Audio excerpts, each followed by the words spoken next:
随着这个新闻，带嚟咱婚林的乡亲爱细字，婚林有出名游乐区啦。第31也是礼拜要放这个2024年跨年宴会。因过这2天啊，地方民间社团有出现讲，着急要找活动现场的管理人员这个消息，强调啊，写明讲啊，工作内容是要维持现场的秩序啦，这个发一寡水啦，是荧光棒5点钟薪水偌济2000块，讲这唔免经验过，使免费带伫遐。伊就去赶紧的官方的面试澄清讲，这是一个假消息，呼吁民众千万唔通有偏去。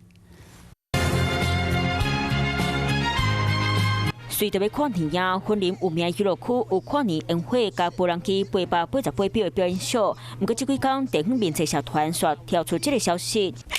一个用日记签名号码铺盆，写征求活动现场的管理人员2024婚林跨年宴会，工作内容是管现场的规矩、发水或者是荧光棒等等，为暗时7点半做工课做到半暝12点半。5点钟薪水2000，佮强调免经验，有免费带所在，随到真侪民众来接问。光是能够打工换宿这样子，其实就非常的吸引人，会想要过去看看。2000块嘛，还有免费住宿啊。如果说我看到的话，我会想要参加。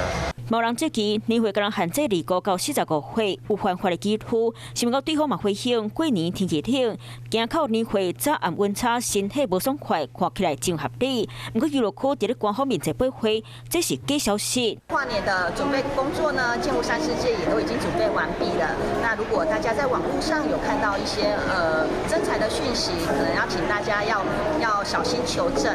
警察嘛讲，找人才假消息，就是要骗你提供个人资料含薪水的口述。查证确定为诈骗那目前全案侦处中并向脸书官网以及社群的管理员检举该贴文非法分子上阵跨年上起，抛出宴会找人才假消息。